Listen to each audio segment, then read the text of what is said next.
Hey, Average Joes. Welcome to the Average Joes podcast. Before we jump into today's episode, I want to give a big shout out to this episode's sponsor. Today's show is brought to you by Bruton Supply in Tompkinsville, Kentucky, the original place to save since 1958. Whether you're fixing up the house, tackling a farm project, or needing reliable appliances, plumbing supplies, tools, or building materials, Bruton's has you covered with quality products and that old-fashioned friendly service you just don't get at the big box stores. I've stopped by myself and I always walk out with exactly what I need.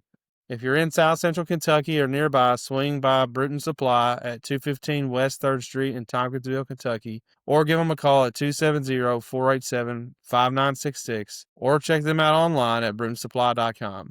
Big thanks to Bruton Supply for supporting the show. We love you, Doc. All right, let's get into today's episode.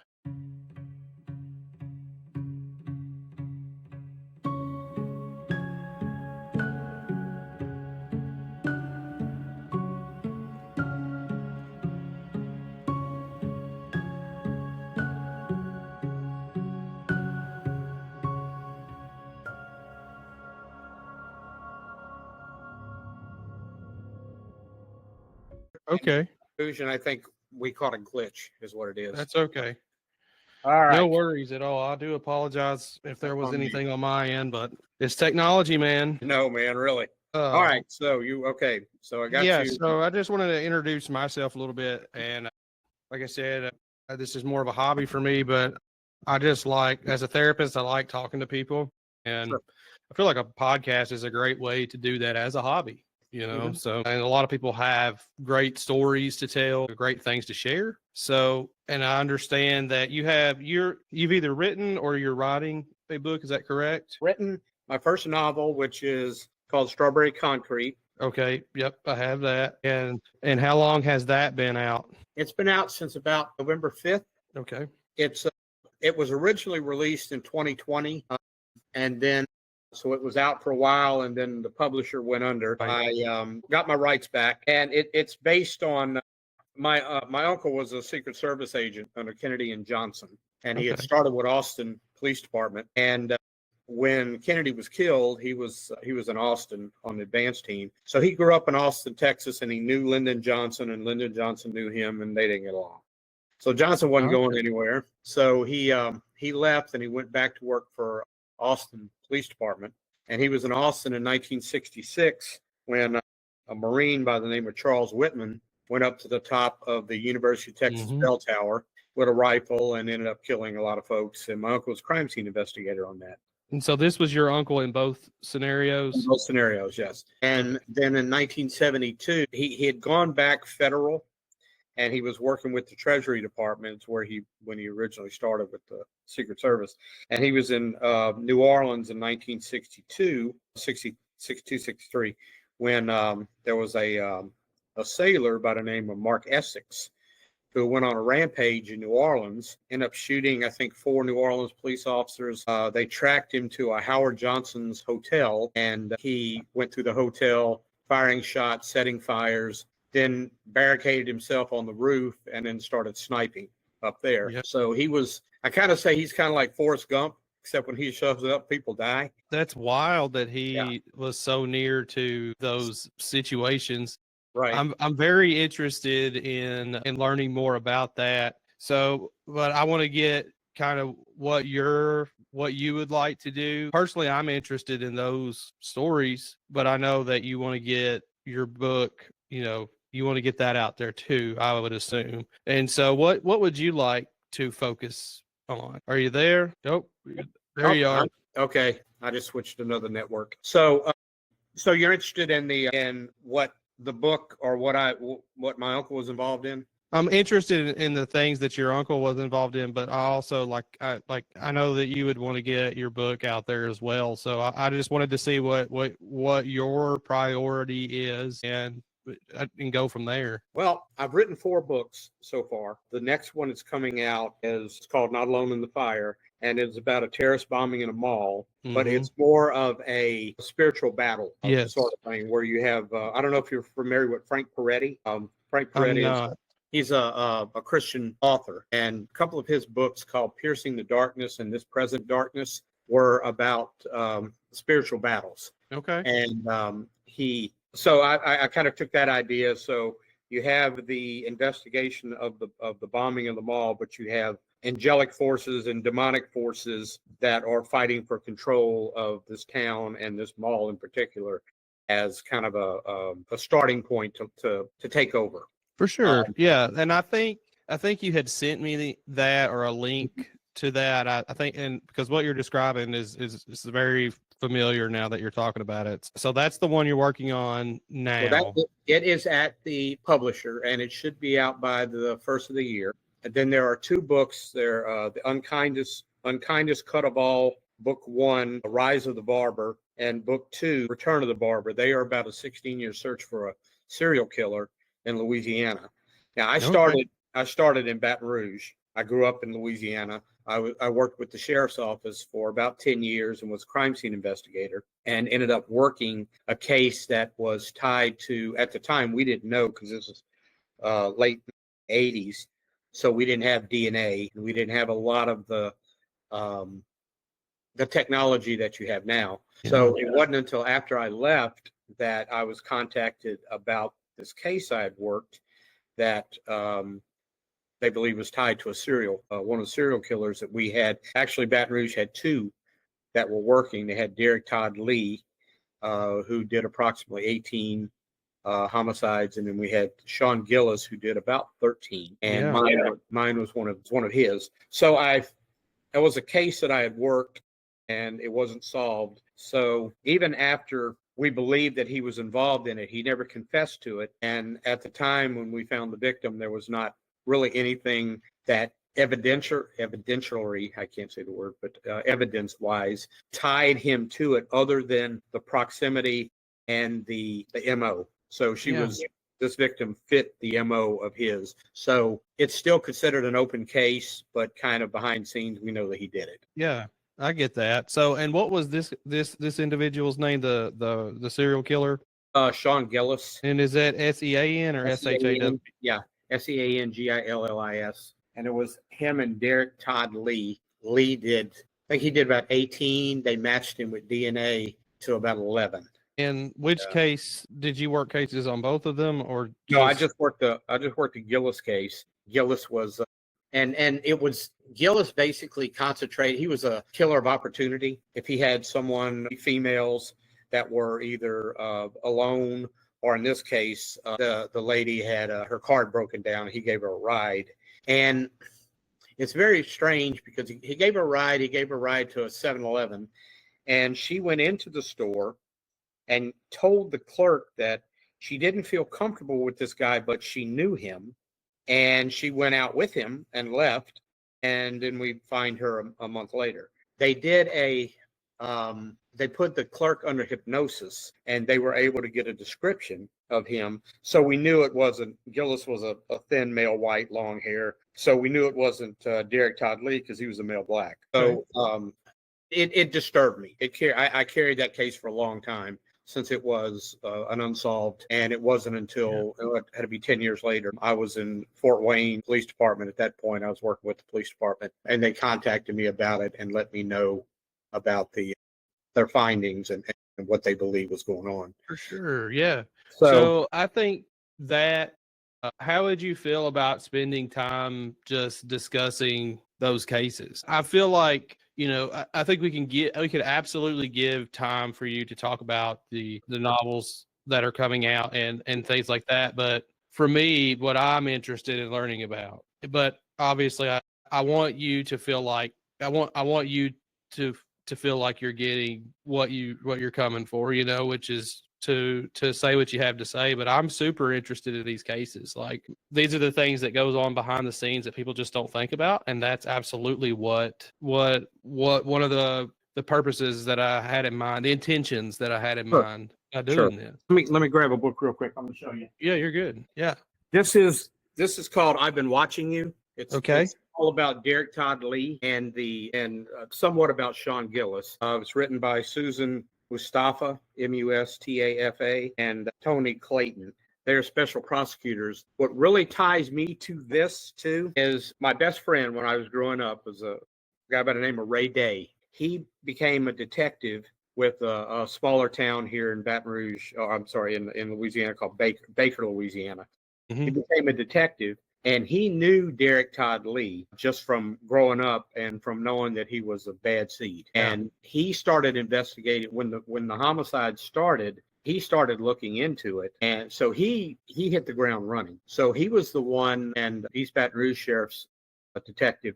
The two of them worked this case until they were able to get to a point where DNA, in particularly, got specific enough where they were able to tie Derek to, I think it was 11 out of 18 of the homicides victims, and was able to get him convicted on it. Just purely out of the DNA. DNA, they had descriptions of him. He never confessed, just like Gillis. Gillis never confessed to anything. They had to do their due diligence to make sure that they were able to prosecute him. And when they did, they got multiple life sentences. I believe Gillis is still locked up. Lee, he developed some kind of medical issue, ended up going to a hospital about 2 or 3 years ago and ended up dying.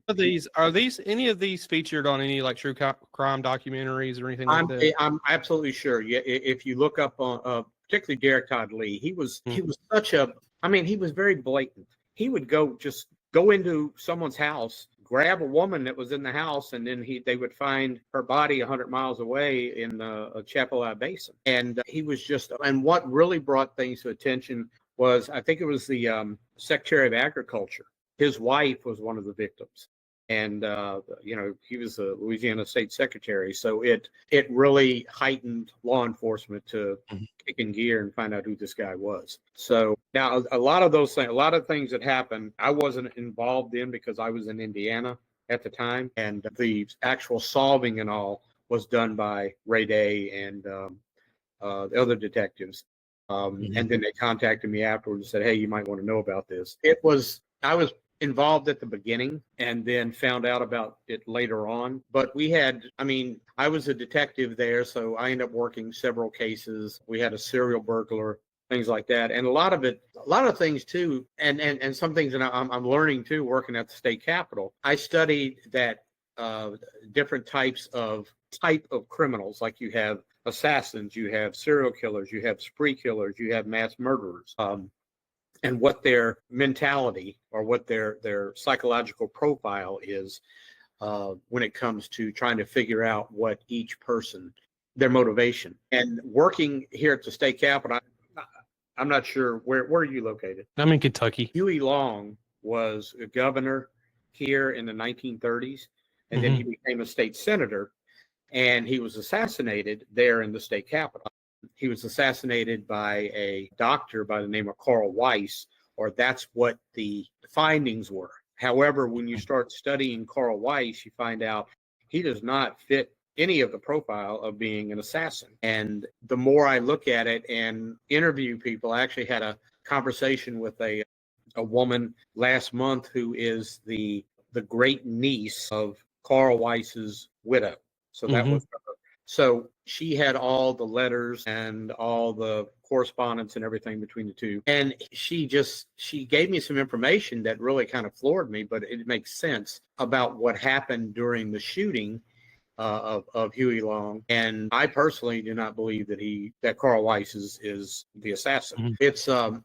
And that's going down the line. That's another book I'm working on, but I'm not working on the assassination part. Huey Long was a socialist, and he's going to run for president against Franklin Roosevelt in 1936. My take on it is I'm writing the Huey Long presidency, what the United States would have been like under a socialist. Under an alternative history. Right. Yeah. Exactly. So he would be in charge of the United States when you had Hitler and Mussolini and Stalin and Franco and all these Marxist, socialist, communists. He would have been of like-minded. Would there have been a war in Europe, or would it have been totally different? And so that's right now I'm doing research, not only on getting into the mindset of Huey Long, but also everything that surrounded all the history up until that point, and then where it diverges.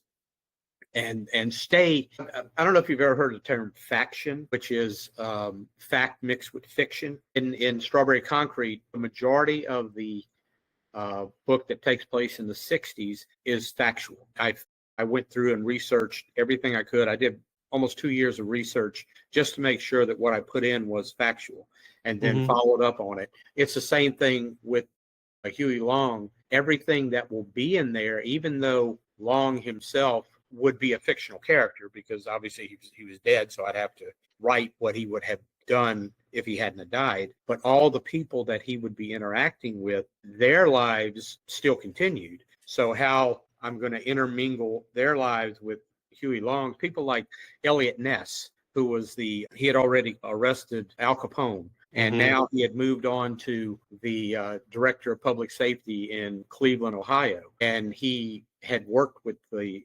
FBI, and Melvin Purvis, who J. Edgar Hoover didn't care for because he was so popular as an FBI agent. He caught Melvin Karpus and Pretty Boy Floyd and all of these 30s gangsters, and he made a name for himself. And when he didn't get promoted to number 2 in the FBI because Hoover disapproved of him, he quit. So these are people that I'm able to bring in to the story that are actual folks and what they actually did, and be able to bring them in to fill out the storyline that would be what if, For sure. So it's That's fun.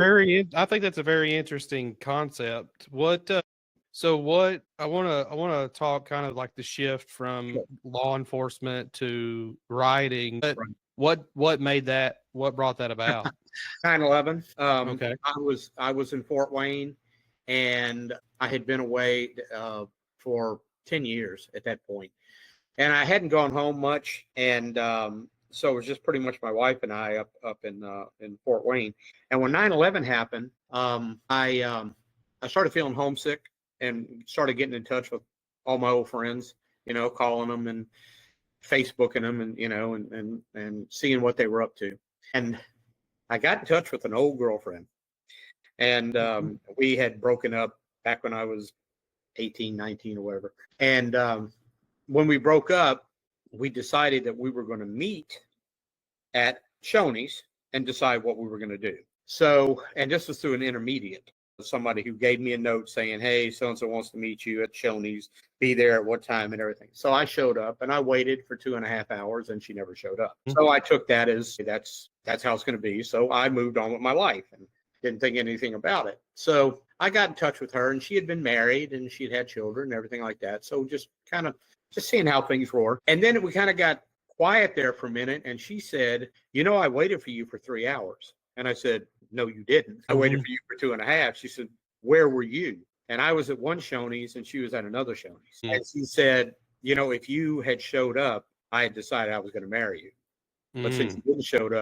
didn't show up, I figured that was my sign. So I went on with my life. And so we sat there and, figured we could have been married for, 20 years or whatever at this point. So I took that, and I had that case of the serial case, and I started crafting a storyline where I intermingled the two. And basically the detective investigates a serial killer in Louisiana in the 80s and early 90s, and they catch the guy, but he's not real comfortable with how the department did it, and so he leaves. He quits, and he goes to work for a department in Indiana. Now, the department in Indiana is called Camp Simmons in Indiana. So it's a fictional place, but it's based on, I had a partner in Baton Rouge with the sheriff's office.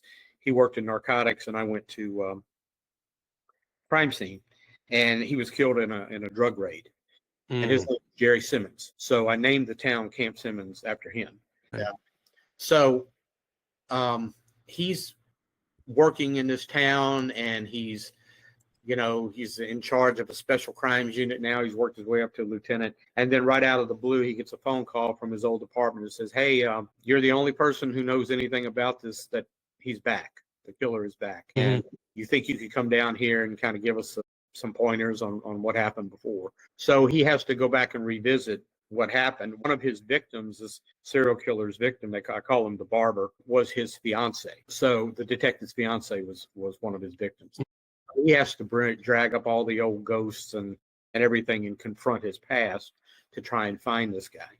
So, and In the course of it, he ends up running into an old girlfriend, and then that story comes up in the story about it. It took me, it was a really long book. It was like 600 pages. So I ended up dividing it into two books and then putting a bridge in between the two and dividing it for, say, it's about 12-year gap. Okay.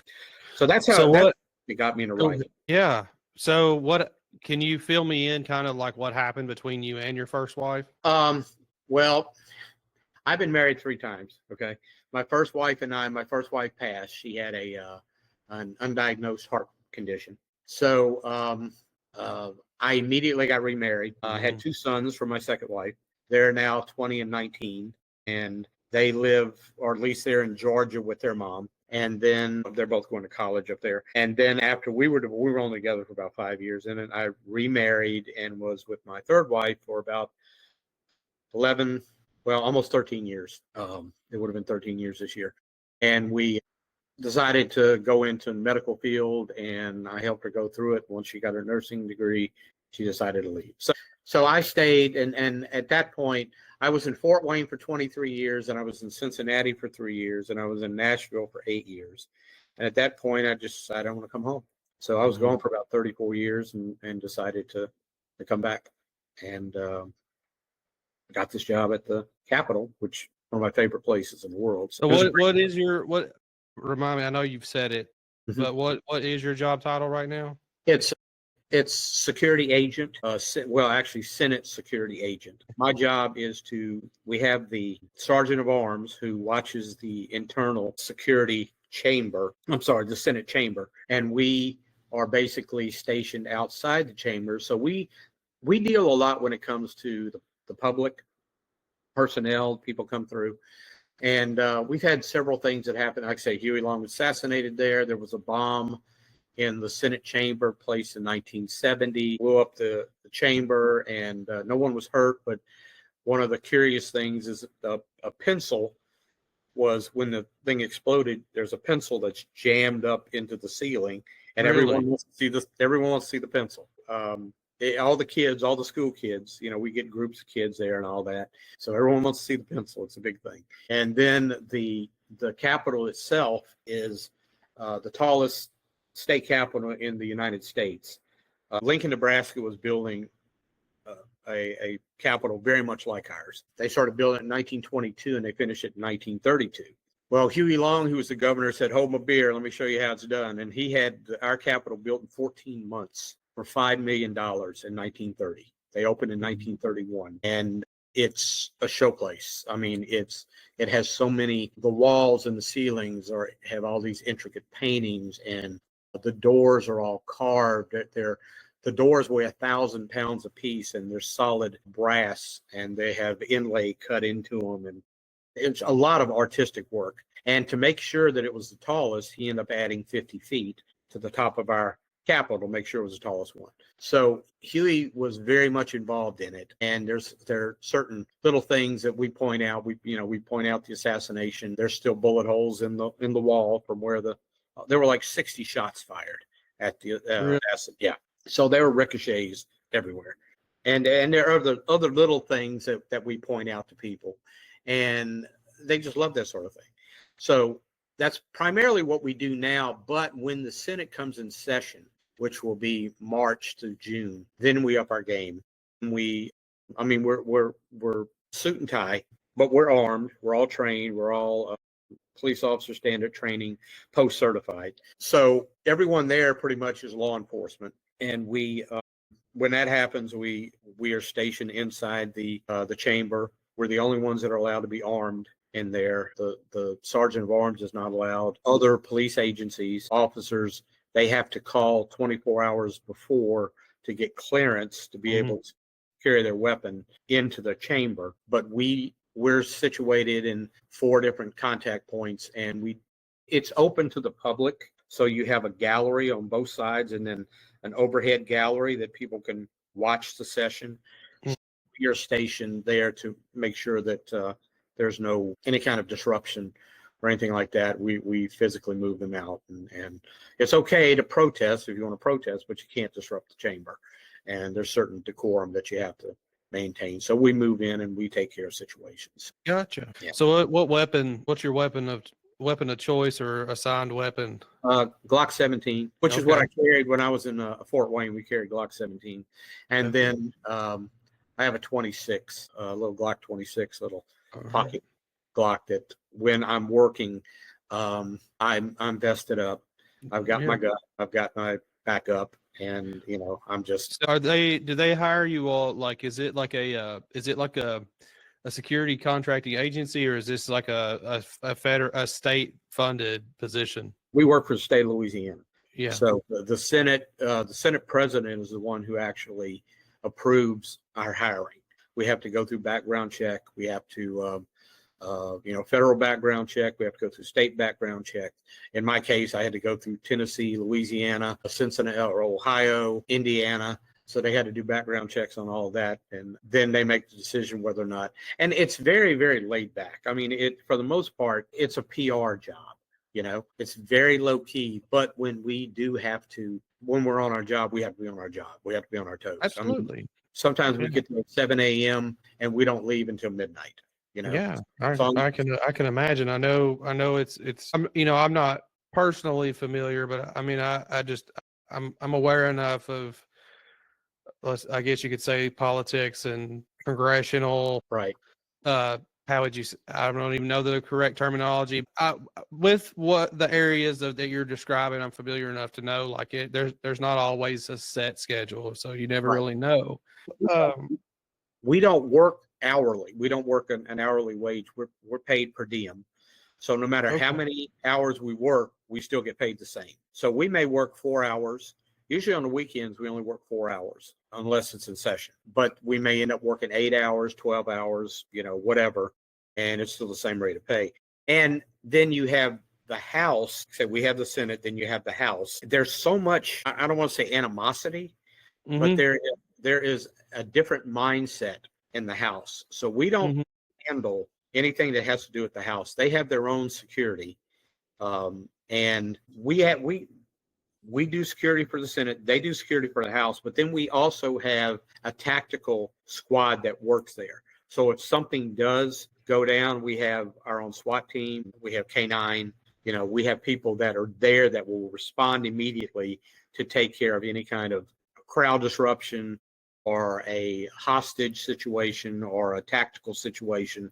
We're able to maintain until the tactical unit gets there, then we back up and it falls to them. Sure. So how much time do you have? I got all night. Okay. I say we just roll with this and see what we get. So I think we're covering some good stuff, and might as well just keep rolling with it. And so talk a little bit about, like, the training, I don't know if they have like a selection, what's the job requirements and hiring process like for the job you're in right now? It's really not that difficult. They look mainly for law enforcement, people with prior law enforcement, and mainly post certification, police officer standard training. When I was with Sheriff's Office in Baton Rouge, I was post certified. Then I went to Indiana and was ILEA, Indiana Law Enforcement Academy certified. I was that for 23 years. And then to maintain my certification after I retired, we had to do yearly qualifications to maintain our certification. And then after being in Nashville, I had pretty much lost my certifications. Then when I came back to Baton Rouge, I initially was hired with one of the hospital systems here, of one of the major hospital systems. And we had to go through post certification then. So I had to qualify and had to test to get my post certification back. Once I got that, I had applied with the Capitol, and I was at the hospital for not quite a year. And they contacted me and asked me if I wanted to come work for them. I'm like, I'm there, So I was able to take that post certification with me there. And then we qualify at least once. They're upping it to 2 times a year when it comes to weapons qualification. So it's we stay on top of it. I mean, since the guys are older, they're retired. Don't know.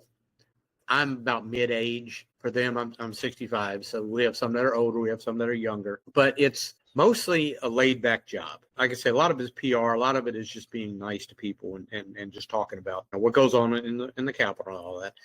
So, but when it comes to going into session, you really get more hard boiled. Most of us knew what it was like to be a cop back when you could be a cop, you know. Mm-hmm.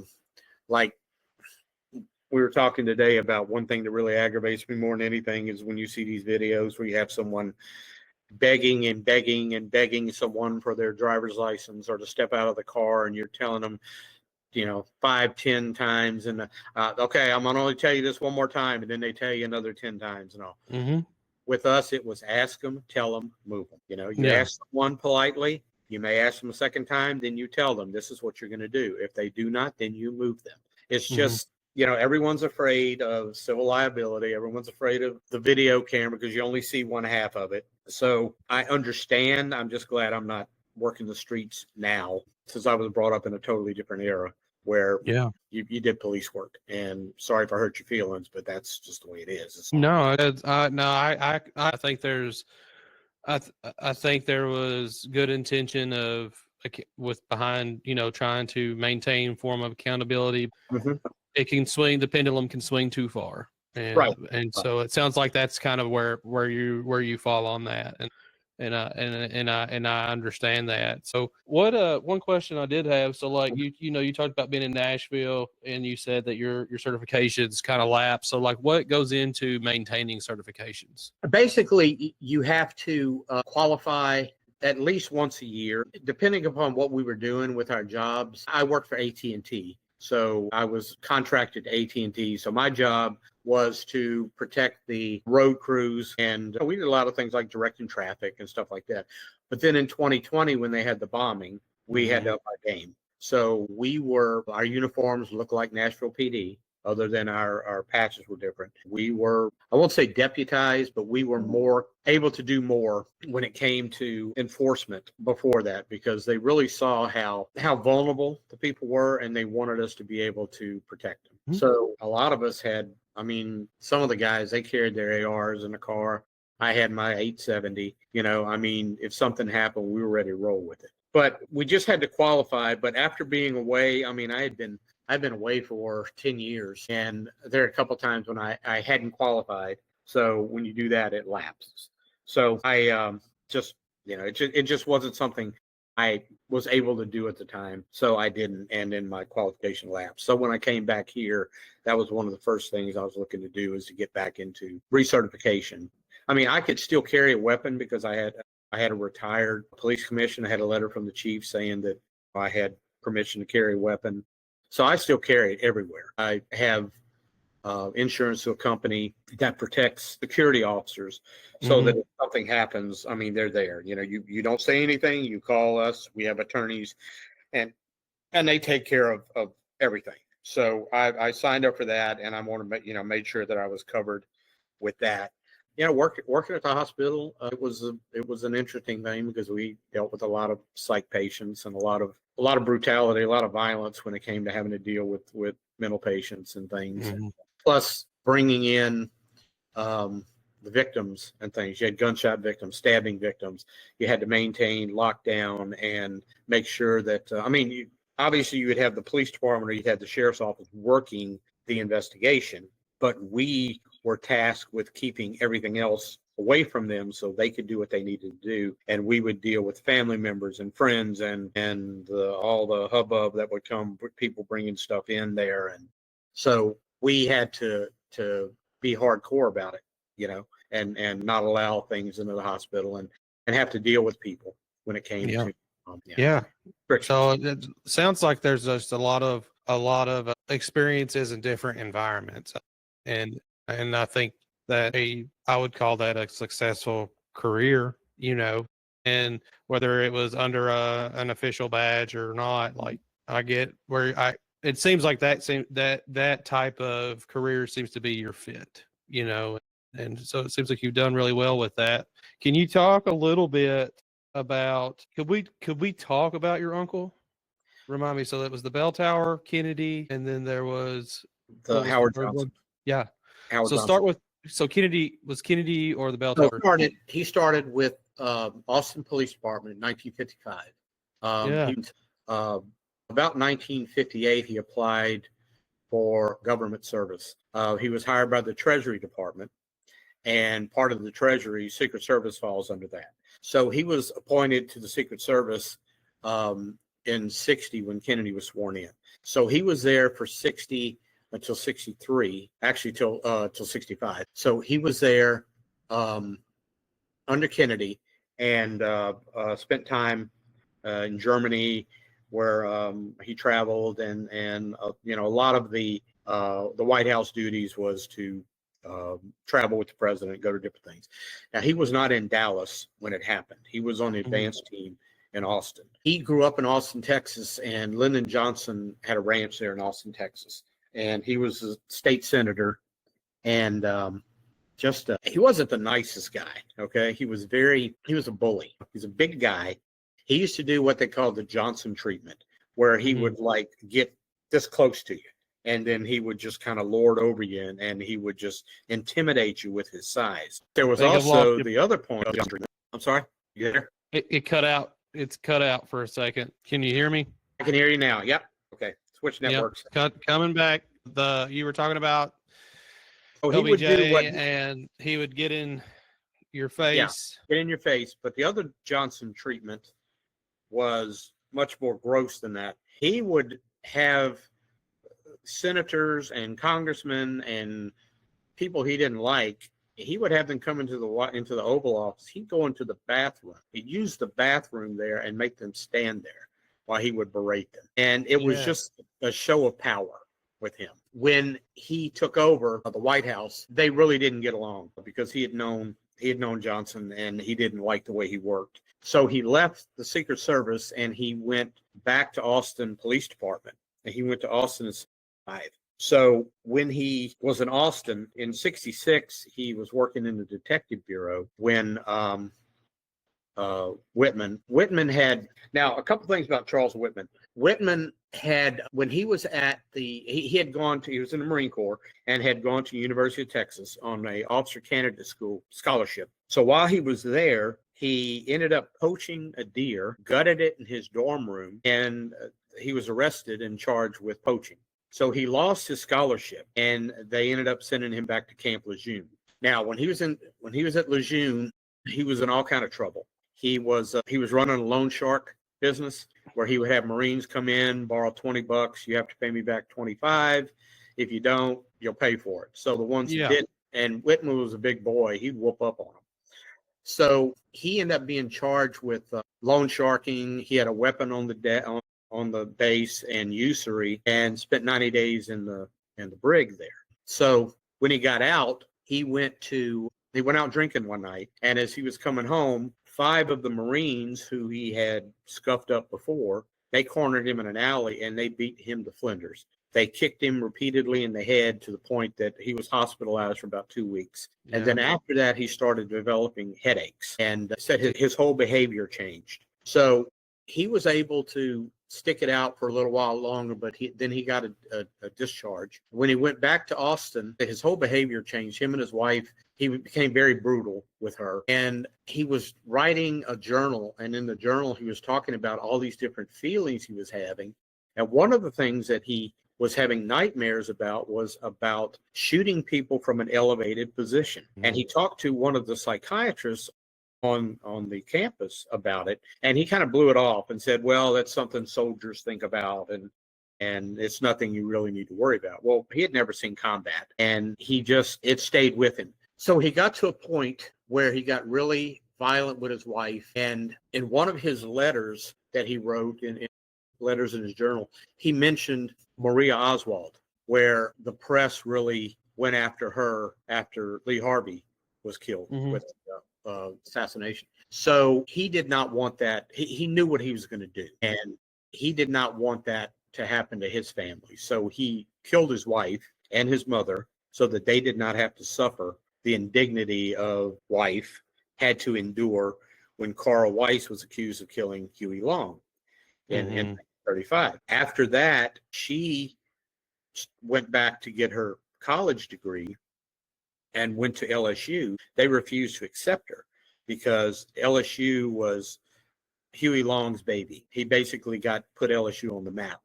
And they had the Huey Long Field House and all this named after him, and refused to allow her to attend college there. So she ended up having to go elsewhere. Whitman, when he went up to the tower, he had a Foot Locker filled with weapons and canteen and food and everything, and he was up there for about 2 hours and just shot everything that moved, and he was hitting things a mile and a half away. Really? So, yeah, there was an electrician that was working on a power line, shot him, shot a child off a bicycle, pregnant woman. I mean, I think there were 17 that were killed. Mm-hmm. So the police finally stormed the tower and they killed him. And one of the things they found was a letter he had written that said, I don't know why I'm doing all these things, but after I'm gone, can you do an autopsy to see if there's something going on in my brain? Well, sure enough, they found he had a tumor on his frontal lobe, about the size of an almond. Yeah. So they don't know if that was the actual cause, but they look back at that beating that he received. Absolutely. Yeah. And they felt that that's what caused his behavioral change and caused him to do that.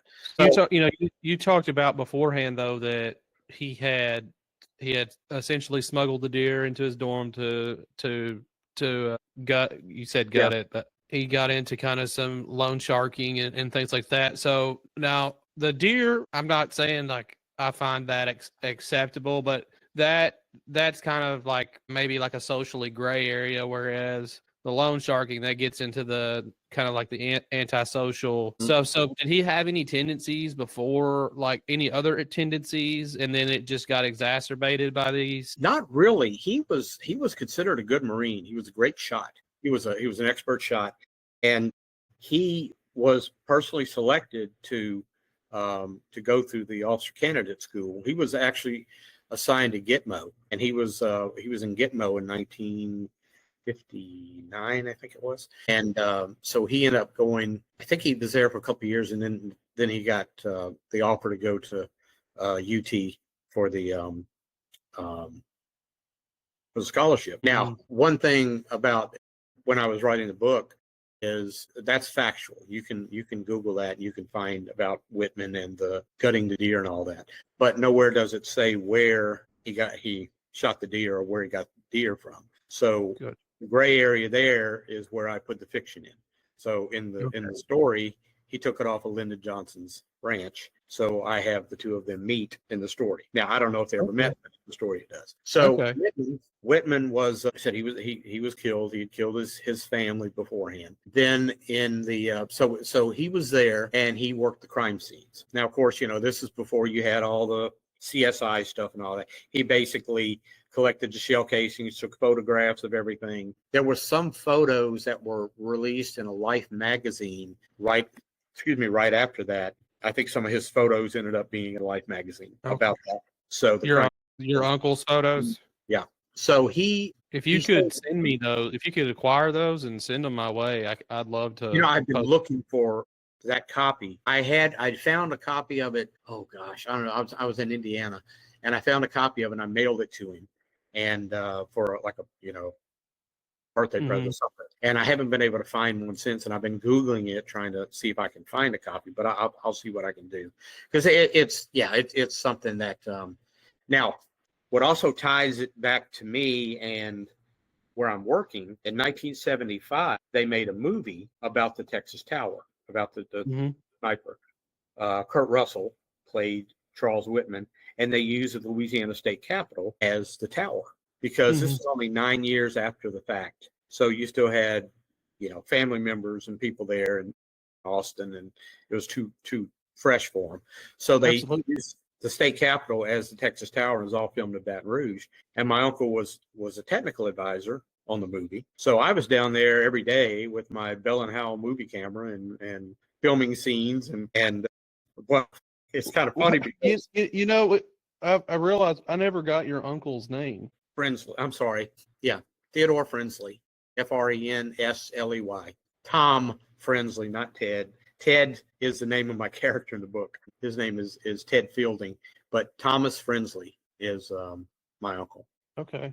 Yeah. And if am I going to be able? Can you, as far as like his stuff, and then some maybe like the your problem I have, documentation, are you able to send me just so that I have like I can good send personal you his. verification? I could send you his pictures of him in what Austin PD. He didn't have Yeah. any photos when he was with the White House, and he is a dementia patient now, so I really have no contact.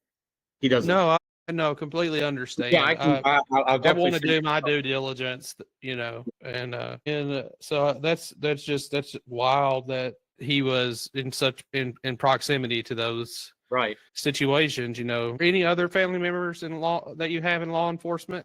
No, I'm the only one. He was. When I was growing up, when the tower happened, I was 6. When the assassination happened, I was 3. My mom has a picture of me sitting on a bucket in my diaper at 3 years old watching Kennedy's funeral and pointing out the horse, because when they had the horse with the boots turned backwards as they were leading it out.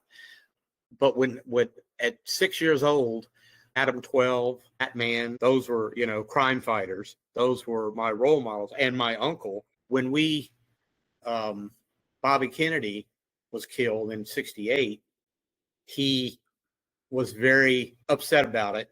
But I think he kind of understood that was going to happen, because he had a talk with me when I was about 14 or 15 years old. And he said, I'm going to tell you some things. And you believe him or not, he said, but I'm going to tell you. And he said, all right, Lyndon Johnson killed Kennedy. He said, and I'll tell you why. And then he started breaking down these different things. And Johnson was a believer in what he called the Kennedy dynasty. He believed that JFK be president for 8 years, Bobby for 8 years, and possibly Teddy for 8 years. So we're looking at 24 years of Kennedys, and he'd never lived to see the presidency. He also didn't believe, and that's been, and all this stuff I've verified just by research, that he was not going to be on the 64 ticket, that Kennedy was going to select someone else because he was carrying some baggage that would have been detrimental to his campaign. The whole reason LBJ was carrying baggage. The whole reason he even had LBJ as his running mate is because he was a blue blood liberal from Massachusetts that didn't appeal to the South. So he needed someone from the South. So he pulled Johnson to make the ticket to be able to pull the South and the North together. And it worked. Johnson also adamantly suggested that Kennedy go to Dallas because he felt that it was necessary for the campaign. This is 63. November, the president re-election was coming up real soon. So now, about a month before, Adlai Stevenson, who was an advisor in Kennedy's White House, went to Dallas and was attacked. You had a lot of anti-Kennedy sentiment there, and it was not safe. They even had wanted for treason posters of Kennedy posted around there. So it was not a good idea, but he promoted it mainly because he was needed that. He needed to show that he still had power and that he could get Kennedy to do things. In 62, he went to South Vietnam on behest of Kennedy and was talking with them about what he wanted, the South Vietnamese, what they needed from the United States to help them against the North Vietnamese. And they said, we need troops, we need equipment, we need whatever you have. Well, when he brought that back to Kennedy, Kennedy was very hesitant to get into Vietnam because he didn't want to get involved in the Civil War. The thing is, Lyndon Johnson's wife, Lady Bird Johnson, sat on the board of directors of Bell Huey helicopters. So if you have a war, who are you going to send? So he was set to make millions of dollars. It's funny how vice presidents with we'll say very unique types of contract opportunities come out with that, Yeah. But anyway. Yeah. And then I find this out, which was I really had to dig for it. But November 22nd, 1963 at 1:00, a Senate subcommittee was opening up an investigation on Lyndon Johnson, on voter fraud and some other improprieties. There was the Texas Secretary of Agriculture, guy by the name of Marshall, investigating Johnson and committed suicide by shooting himself 5 times with a rifle in his front yard. And it eventually went to the federal government, and they were beginning to open up an investigation on Johnson. What You was know, the they talk gentleman's about. name? I'm sorry, his name Just was.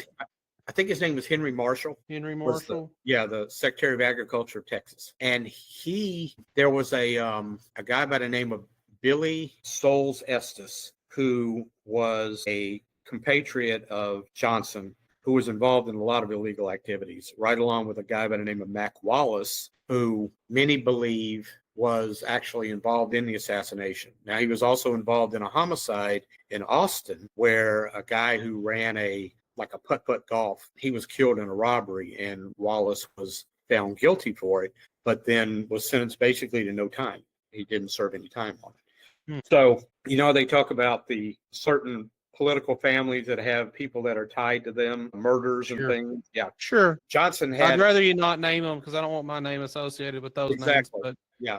Johnson had about 10 or 12 people directly tied to him, including his own sister, Josepha, who died under mysterious circumstances that were detrimental to his political career, and they ended up dying. So he was looking, with this investigation, he was looking to be either prosecuted or impeached. Either way, he's not going to be on the ticket in 64. 12:30 that same day, Kennedy's killed, goes away. No one ever hears anything about it. Investigation's closed. Yeah. So as a detective, one thing I look for is motive, method, opportunity. He had all three in Dallas. And he also had the compatriots, because when the Bay of Pigs happened, everything blew up in the administration's face. And Kennedy had called in Allen Dulles, who was in charge of CIA, and just basically said, when I'm reelected, I'm gonna tear the CIA down to its bare bones, throw it from the east as far as from the west, and I'm gonna rebuild it, and you are out of a job. Dulles was a big Johnson supporter when he was running for president. Dulles ended up being on the Warren Commission after the assassination, determining on who was involved. And he was one of the main proponents behind the single assassin theory. So he had the CIA supporting him. And he allegedly he did. But that's one of the things when Strawberry Concrete, when the original publisher went under, I pulled the book, and then all the JFK files came out. So I started just going through them, reading everything I could, and finding something that I could relate to the story.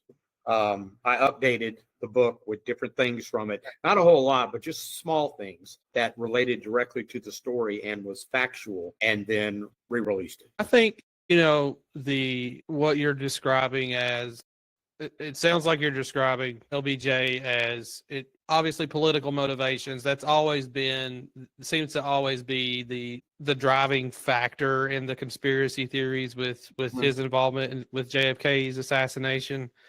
I think, though, that what I haven't heard until what you've talked about is really possibly just being more purely political, just wanting to be to have that shot of presidency or to be president. Whereas, that's at the heart of all of them, but it's of all the conspiracy theories, but there seems to be a lot more added. Like, I think about the JFK movie or Oliver Stone, there seems to just be so much overbearing, heavy-handed narrative, but this just sounds like I want to be president, and these guys are in my way. And honestly, that's very simple. And it seems like when things are true, it's usually the simplest narratives that come out as being true. So I appreciate that take on it for sure. They did an interview. I can never remember this guy's first name. His last name was Breslin, a journalist. It did a sit-down interview over drinks with Richard Nixon, and I've got the video saved. And he asked him point blank, who killed Kennedy? Yeah. He said Nixon was very quiet for a minute, and Nixon said, well, I'll tell you this. Yeah. We both wanted to be president, but I wasn't willing to kill anyone for it. Yeah. That's all he said. So, even he was aware of what was going on. But you have to think, too, but it really backfired on him, because he was president from 63, 68, and then he didn't run again, because once he got Vietnam going, he really got in over his head. And he Mhm. realized that, when you have people standing outside the White House daily chanting, hey, hey, LBJ, how many kids have you killed today? And everywhere he went, he was being confronted with protesters and all. The war, he may have profited from it, but it's like the old scripture about gaining the world but losing your soul. Right. He did, Murdered his reputation. right, and Yeah. he did not want to do it anymore. So he gave up the election of Mhm. 68, turned it over to Bobby Kennedy and Richard Nixon, and of course, what happened with Bobby. So uh, I think he bit off more than he could chew when it came Mhm. to that, and didn't realize what a quagmire that Vietnam had become and how it was so devastating to the country, and that's why he Yeah. didn't want to do more. So Can you share a little bit? It seems like in more recently, the view on Nixon is not exactly popular, but it's not as negative as it was. It's almost that people look back and see a lens of manipulating the narrative, even with him. So are you able to speak on that? Like, do you feel like knowledgeable enough to talk about what went on with him?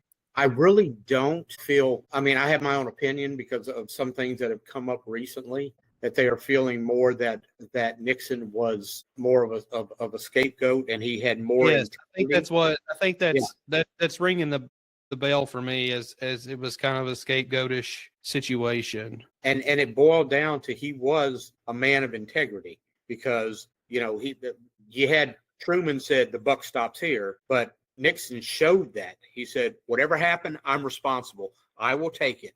And if that means my resignation, then that's what I'm going to do for the good of the country. So Mhm. he was, if you look at it from that point of view, he was more patriotic American to put America first over dragging it out through a long trial or making Mhm. it all about him. He decided that, okay, fine, I'll take this, let the country go on, let it heal, let it do what it needs to be do, and I'll be the whipping boy. And I think Nixon was always, when he was vice president and then when he ran against Kennedy, they talk about how when they did the debate, they felt that Kennedy won the television debate in the public opinion, but Nixon won the radio debate because it was in black and white. And when you looked at him, here's Kennedy, this young, dapper, and he's very articulate, and then he's talking.